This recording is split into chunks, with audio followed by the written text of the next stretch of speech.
This is a mic test performed by Andrea Lionel in beautiful Riga. Look at the bow, look at the bow, look at the bow.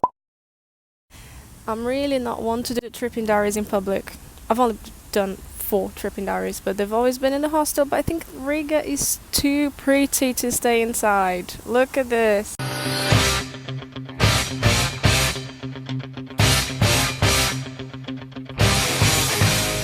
I'm gonna sleep on this bench just so I can be out the whole time. So I had planned to do this tripping diaries all based on my new tattoo and the new piercing. Well, there's no mystery about the new piercing, it's here. Look. It's currently not upright or, I don't know, in the right position. But yeah, I can't help it, and it hurts when I move it, so I'm just letting it be. So I was gonna do the whole thing about the tattoo and the piercing, but then I arrived in Riga. And to think that I was going to skip this place completely. Don't skip Riga. So I'm showing you now images of the historical center of Riga, and as you can see, I don't know if you've been to Germany, you probably recognize this style of architecture, and I am not an architect, so I have no idea what I'm talking about, but my research tells me that this type of architecture came from the time that the Germans occupied Latvia, and apparently Latvia has been occupied by a few different groups of people. I know that they have a different type of architecture as well, which is called Art Nouveau.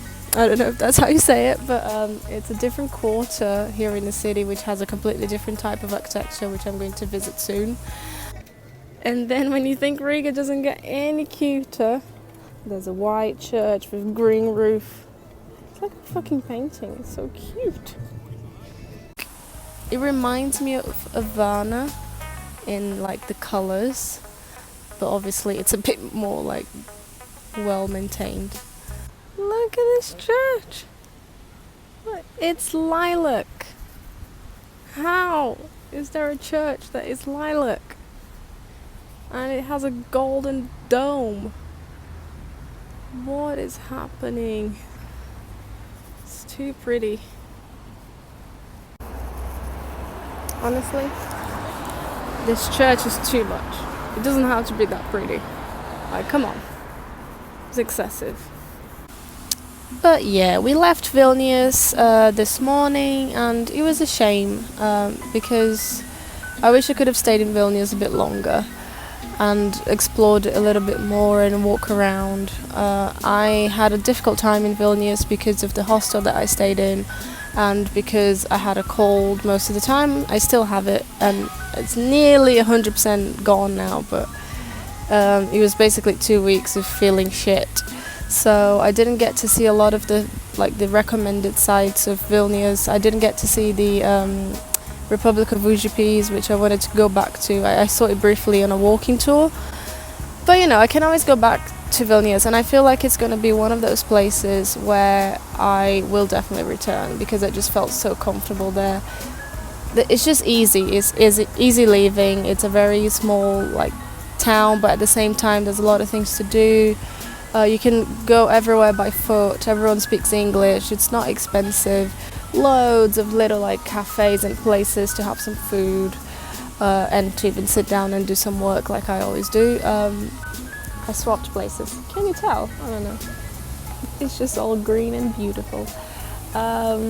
So the next thing I want to mention is maybe 2 days before I left Vilnius, I had a tattoo done and this done. Does it annoy you that it's not like facing down?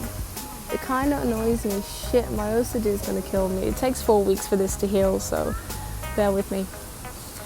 The tattoo has a special meaning because it symbolizes everything that I sort of gave up when I left England. I don't want to put like a sad tone to this, but you know, there was a lot of things that I had to let go of, and there was a lot of grief involved, and I wanted to symbolize it with a balloon. So the original idea was to do a tattoo inspired by it's like a verse from a poem by a Brazilian poet, and it's a special verse because a friend of mine sent it to me when She actually sent it to me a few years ago when I was going through a rough patch. It still applies to what happened to me in England.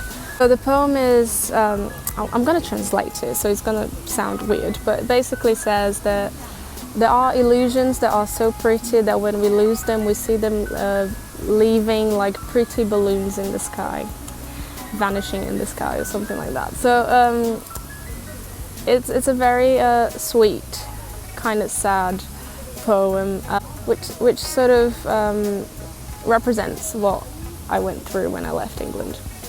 So if you're not aware of it, I'm gonna do a video about like where I came from and blah blah blah. But I left England after 7 years. I had a job there, and I was made redundant from my job, and in consequence I lost my work visa because I don't have a European passport. So I had to leave the country, and in the meantime I was in a relationship with a man. The relationship was doing well until I got pregnant, and he became very abusive, and I went through a really difficult time. He walked away, and I had an abortion less than a month before I left England. It's weird saying that out loud in a park in Riga, but I don't think anyone will do anything about it. Okay. Is abortion legal in Latvia? Let me check. Yes, it is legal. I checked. So I'm not going to go into the whole thing about abortion laws and whatever. If it's something that really triggers you and you don't want to follow me anymore because now you know I had an abortion, although I had spoken, I'm really outspoken about it because I feel like there's a lot of debates going on about abortion laws and things like that, but people never listen to the women who have had an abortion. So I like to be outspoken about it. I'm not embarrassed about it, and it was something that literally saved my life from a life of abuse, because his family was genuinely, they made my life a nightmare. The lemons are quite an important part of the tattoo because for a long time I wasn't quite sure about how to process that grief, because I didn't necessarily want it to have an abortion to terminate the pregnancy, so it was a bit of a difficult time, and again I'm not going to go into detail about it now, but it was, for the past 7 months I've been thinking about how I wanted to represent that in a tattoo and how I wanted to process that, and to me just putting that in that balloon and saying like this was something that was supposed to become something beautiful that vanished, and I'm trying not to make this sad, and honestly I've come a long way in recovering from everything. I don't think I'm 100%, but you know, it's I was able to reinvent myself, and I was able to come out here and see the world. Look at where I am. Like, this place is so beautiful. So let's leave it at that for now. I swear I'm going to talk about it in more detail because I think it's important to hear the voices of the women who have terminated pregnancies before. And again, feel free to offer your comments about it, or unfollow, or do whatever you want. I don't care. I'm resolved. I'm very well resolved with what I've done. And the colours of the balloon are, well, basically I did this with a tattoo artist called Inga. She's Lithuanian. And she had chosen the colours of the Lithuanian flag. And actually, she did like a hot air balloon instead of a balloon, which I thought was a good idea, because I had a balloon in mind. But she did a hot air balloon because they are so common in Lithuania.